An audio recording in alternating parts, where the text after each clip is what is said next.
We're going to show you now how to do some sprouting in Easy Green Sprouter. This is a wonderful automatic sprouter. I've been using this sprouter for several years now, and you can grow any kind of sprouts in the sprouter. You can do it with soil or without soil, and everything is automatic. It's so easy to use, and we do a lot of sprouts with this machine, don't we? So we have a bunch of different sprouts here that we're just going to put into the sprouter, and we'll show you how you go about putting those in. So we'll just take these trays out. A lot of people, they're only used to going into the grocery store and seeing maybe broccoli sprouts or alfalfa sprouts. Are there other kinds of sprouts? There's lots of sprouts, and we're going to be doing a class on sprouting. Oh, you will get to learn all about the different sprouts. So here we have broccoli. So we're going to put just in this sprouter, well, we've got a few going all over here, but we thought we'd plant a few outside of the containers just to see if they grow. So we're just going to put enough in here just to make a little bit of a layer on the bottom of the tray and sort of even them out there a little bit. So you just basically, with this sprouter, we're just going to have a little layer roughly like that. And maybe I'll let you put them back in. Yeah, while I carefully. put this bag away. Now we've tried other automatic sprouters, haven't we? Oh yes. Yes, Yep. we've tried the Fresh Green. Used that one for a number of years as well. That's another automatic sprouter that... I think Jeanie qualifies as a sprout professional. Without soil even. Well, it's definitely one of my passions for sure. Here we've got green kale, and in earlier recipes there we showed you how to make kale chips, and the green kale is loaded with nutrition. When it sprouts, the nutrients, as you will see in the sprouting class, explode. So that one can go into our sprouter. So we're just putting a layer in the bottom of each of these trays here. So we've got the broccoli, the kale. We're going to put radish. This is daikon radish. Now radish, they're going to grow a little bit faster than the broccoli and the kale. In the sprouter here, the broccoli and the kale will take approximately 7 days, depending on how big you want them to get. But I usually plan on about 7 days. The bigger seeds, like the radish here, they will grow quicker.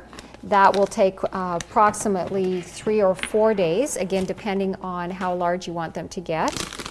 And they're quite hot, so when you make your radish sprouts, you want to plan to just use them sparingly in a salad or something like that, or in sandwiches. You just kind of sprinkle them through. If you want to think about broccoli sprouts for a bit here, broccoli sprouts, broccoli is the highest silicon sulfur containing food on the planet, a good blend of silicon and sulfur. And why is that so exciting? Well, I'll tell you what, if you've got enough sulfur in your system, it's very hard to have a pimple. It's very good for your skin, the silicon and the sulfur. So these sprouts are loaded. And they'll learn all about broccoli when we do our sprouting class. Here we've got alfalfa. These are tiny little seeds, which again are going to take approximately 7 days. And then this is a mix. This is called Ancient Eastern Blend. This is one of my favorite mixes. This has several different seeds in here. It's a blend of fenugreek, lentils, kamut, and mung bean. And you really like the fenugreek, don't you? Well, the fenugreek smells like those Girl Guide cookies that they used to sell with the maple cookies, maple leaf. That's what it smells like. Makes me hungry. So he loves the smell of those.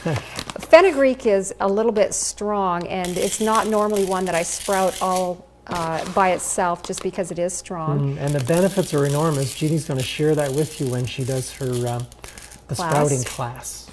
tremendous. But it's wonderful when you mix it into a mix like this. I can smell it already. smell it. This is Girl Guide cookies. There's just no doubt about it. Okay, so that's the Ancient Eastern blend. So that one can go in our sprouter. And we're going to get that sprouter plugged in and get it started. The nice thing with this sprouter, what it's going to do is just draw water up. It's going to mist those sprouts, and it has a timer. So you can set the timer for as often as you want that to mist. And you can basically just let those sprout away. This one doesn't use the same water over and over again, does it? No, it has the fresh reservoir. water every time. That's right. It has the fresh water That's reservoir nice. in the back. Okay, so we're going to put the cover on this, and we're going to plug that in and get it started sprouting. Okay, this is the timer. I just want to show you how the timer works on this sprouter. It has a little, sort of a little plastic lever that pulls down for where you want to set the timer to start the sprouter. So what you're going to do is pull that down every 3 hours, or however often you want that to mist. All the way around, you're going to pull that down.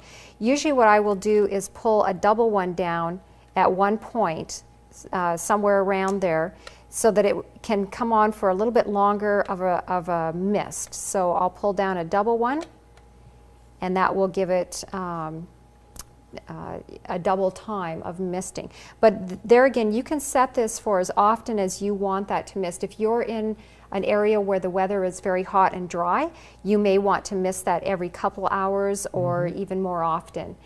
It may need to mist sooner. Or if you're in an area where it is cooler, you may need to have it less often. So this is the timer, and it just works by pulling those little levers down as often as you want that timer to come on and mist. And it just plugs into the wall, That just and then plugs you in. plug your machine into this. That's right. Yeah, and then the sprouter will come on. Every time it comes to one of those little notches, it'll come on and start setting the water through to cover all the seeds. Then when it gets past that little notch, the water shuts off, and it just waits that while, 15, 20 minutes, an hour, 2 hours. Then it comes on again when it hits the next notch, and just does it for whatever time. If you wanted more time, you can set down more notches to water it more. But usually just one notch is enough to keep it moist.